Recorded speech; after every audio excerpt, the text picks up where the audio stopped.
بے ادب گستاخ فرقے کو سنا دو اے حسن، بے ادب گستاخ فرقے کو سنا دے اے حسن، یوں کہا کرتے ہیں سنی داستان اہل بیت، باغ جنت کے ہیں بہرے مدح خان اہل بیت، تم کو مزدہ نار کا اے دشمنان اہل بیت، تم کو مزدہ نار کا اے دشمنان اہل بیت، بے ادب بے اجازت جن کے گھر جبرائیل آتے نہیں، قدر والے جانتے ہیں اس دشان اہل بیت، قدر والے جانتے ہیں اس دشان اہل بیت، بے ادب گستاخ فرقے کو سنا دو اے حسن، یوں کہا کرتے ہیں سنی داستان اہل بیت، بے اہل بیت پاک سے گستاخیاں بے باکیاں، لعنت اللہ علیکم اے دشمنان اہل بیت، لعنت اللہ علیکم اے دشمنان اہل بیت۔ حضرات آج جس کی ہم محفل میں بیٹھے ہوئے ہیں کہ جن کی شان و عظمت کے بارے میں رب ذوالجلال ارشاد فرماتا ہے انا ارسلناک شاہدا، ہم نے آپ کو شاہد یعنی گواہ بنا کر مبعوث فرمایا۔ حضرات محترم،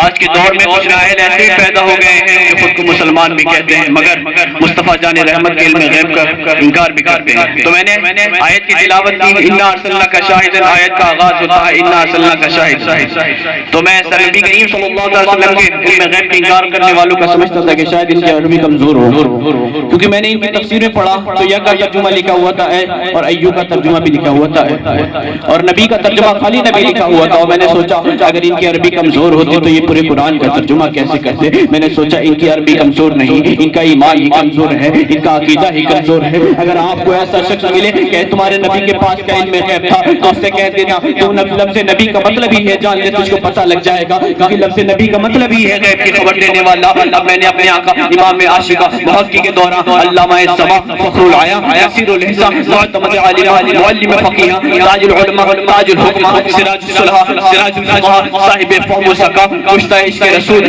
جامع معقول محب اولاد بطول صاحب جلیل فاضل ربیع العالم المفتی المحقق المجدد الشاہ امام احمد رضا خان فاضل بریلوی کی چوکٹ پکڑ کے پوچھا آقا آپ ایسے لوگوں کے بارے میں کیا فرماتے ہیں؟ آقا نے فرمایا تجھ سے اور جنت سے کیا مطلب، وہاں بھی دور ہو، ہم رسول اللہ کی جنت رسول اللہ کی۔ اور میں نے عرض کی آقا آپ نبی کریم صلی اللہ علیہ وسلم کے علم غیب کے بارے میں کیا فرماتے ہیں؟ تو آقا عرض کرتے ہیں اور کوئی غیب کیا، اور کوئی غیب کیا، ہم سے نہا ہو بھلا جب نہ خدا ہی سے باتوں پہ کروڑوں درود۔ اور جب ہمارے امام نے ہمیں یہ عقیدہ دے دیا تو پھر ہم کیوں نہ کہیں ڈال دی قلب میں عصمت مصطفیٰ سیدی اعلیٰ حضرت بلا کو سلام، سیدی اعلیٰ حضرت بلا کو سلام۔ اللہ رب العزت قرآن مقدس میں ارشاد فرماتا ہے وعلمک ما لم تکن تعلم وکان فضل اللہ علیک عظیما۔ اور علامہ جلال الدین سیوطی رحمہ اللہ فرماتے ہیں ای من الاحکام والغیب، یعنی احکام اور غیب کا علم دیا۔ اور اللہ تبارک و تعالی ایک جگہ اور قرآن مقدس میں ارشاد فرماتا ہے عالم الغیب فلا یظہر علی غیبہ احدا الا من ارتضی من رسول، غیب کا جاننے والا ہر ایک کو غیب کا علم نہیں دیتا، ہاں وہ چن لیتا ہے اپنے رسولوں میں سے جس سے راضی ہوتا ہے اسے غیب کا علم دے دیتا ہے۔ میں آپ سے پوچھنا چاہتا ہوں کیا رب ذوالجلال اپنے محبوب سے راضی نہیں ہے؟ ارے اس کا راضی ہونا تو دور کی بات ہے، خوش ہونا تو دور کی بات ہے، وہ تو اپنے محبوب کی رضا چاہتا ہے۔ وہ فرماتا ہے قد نری تقلب وجهك في السماء فلنولينك قبلة ترضاها۔ ہم دیکھ رہے ہیں بار بار آپ کا آسمان کی طرف منہ کرنا، تو ہم تمہیں ضرور پھیر دیں گے جس میں تمہاری خوشی ہے۔ سوچو تو ذرا مسلمانوں، رب ذوالجلال نے نبی کریم صلی اللہ علیہ وسلم کی چاہت کی خاطر کعبہ بدل دیا۔ رب ذوالجلال کی چاہت ہے کہ بیت المقدس کعبہ ہو، اور نبی کریم صلی اللہ علیہ وسلم چاہتے ہیں کہ خانہ کعبہ ہو، تو رب ذوالجلال اپنے حکم کو تبدیل فرما لیتا ہے اللہ اکبر کبیرہ۔ اور نبی کریم صلی اللہ علیہ وسلم چاہتے ہیں سورج پلٹ جائے تو اللہ سورج کو پلٹا دیتا ہے۔ نبی کریم صلی اللہ علیہ وسلم چاہتے ہیں کہ چاند کے 2 ٹکڑے ہو جائیں، رب ذوالجلال چاند کے 2 ٹکڑے کر دیتا ہے۔ اور اللہ ایک جگہ اور سورہ عمران میں آل عمران میں فرماتا ہے کہ اللہ تبارک و تعالیٰ کی شان نہیں کہ عام لوگوں تمہیں غیب کا علم دے، ہاں وہ چن لیتا ہے اپنے رسولوں میں سے جس سے راضی ہوتا ہے اسے غیب کا علم دیتا ہے۔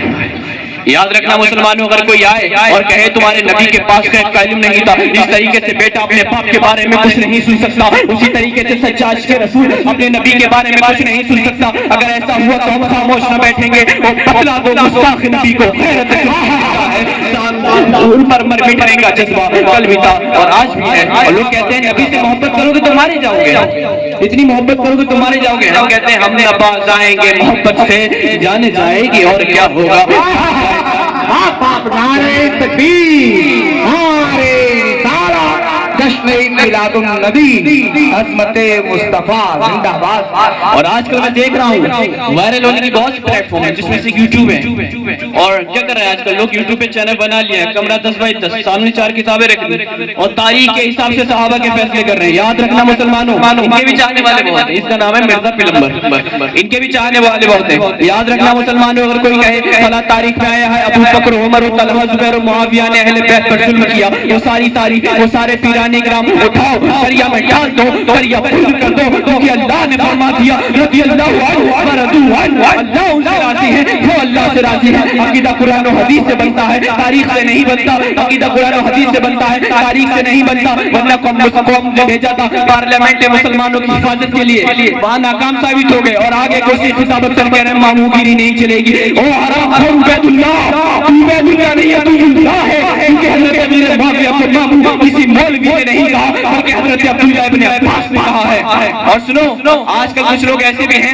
جو کہتے ہیں کہ یہ ماموں گیری نہیں چلے گی۔ ہاں ہم تو ماموں والے ہیں، تو گوگل سے ڈاؤن لوڈ ہو نا، اور حضرت امیر معاویہ پہ تہمتیں لگا لیتے ہو۔ سن لو، نبی کریم صلی اللہ علیہ وسلم سے ارشاد فرمایا جو سمندر کے پار جہاد کرے گا اس کے اوپر جنت واجب ہے، واجب۔ اس کی تشریح امام حجر اسقلانی رحمہ اللہ فرماتے ہیں جس نے سب سے پہلے سمندر کے پار جہاد کیا اس کا نام حضرت امیر معاویہ ہے، اس کا نام حضرت امیر معاویہ ہے۔ اور رافضی لوگ بیان پہ کہتے ہیں کہ فاطمہ زہرا دربار میں گئی، 3 گھنٹہ کھڑی رہی، باب فتق نہ دیا، گھڑی کے واسطے باپ نے لگائی تھی جو کہہ رہا 3 گھنٹہ کھڑی رہی، باب فتق نہ دیا، بھگا دیا، یہی کہہ کر ٹوٹنے لگتے ہیں اپنے سینے، پیٹنے لگتے ہیں اپنے سینے۔ حقیقت بات تو یہی ہے کہ جن دلوں میں بغض صحابہ ہے وہ ٹوٹے جاتے رہے، پیٹے جاتے رہے۔ اور سن لو، جھوٹی روایت ہے احمد رضا حنفی اپنے جوتے کی نوک پر رکھتا ہے، اور سن لو گالی دینا ہے مجھ کو گالی دو، میرے باپ مفتی معین الدین کو گالی دو، ان کے باپ مرحوم یعقوب کو گالی دو، ان کے باپ مرحوم صدیق کو گالی دو۔ یاد رکھنا اگر صحابہ کی عصمت پر بھونکو گے تو میں زندہ نہیں چھوڑیں گے، تمہارے حلق میں ہاتھ ڈال کے تمہاری زبان کو نکال لیں گے۔ وہ بتلا دو گستاخ صحابہ کو غیرت ظلم زندہ ہے، صحابہ پر مٹنے کا جذبہ کل بھی تھا اور آج بھی ہے۔ اور آج یہاں پر لوگ ایسے بھی ہیں کہ کہتے ہیں کہ مالا حضرت والا نہیں مانتے۔ مجھے بتاؤ جب حضور کے علم غیب پہ فتوے لگ رہے تھے تو تم کہاں سوئے ہوئے تھے؟ جب یہ کہا جا رہا تھا کہ حضور بے غیب ہیں تو تم کہاں سوئے ہوئے تھے؟ جب یہ کہا جا رہا تھا کہ حضور اپنی بیٹی کی شفاعت نہیں کرا سکتے تو تم کہاں سوئے ہوئے تھے؟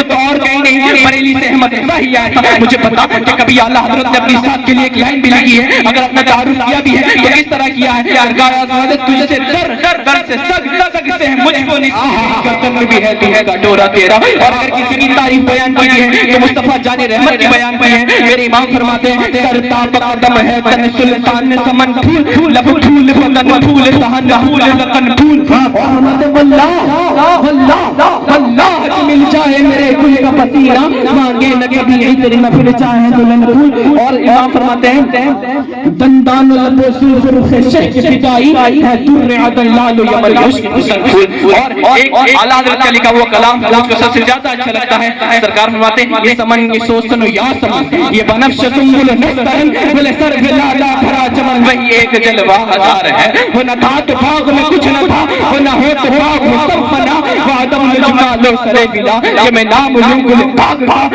گل تر تر احمد مصطفیٰ۔ چمن ان کا پاک تیار ہے، چمن ان کا پاک تیار ہے۔ انہی باتوں پر میں اپنی بات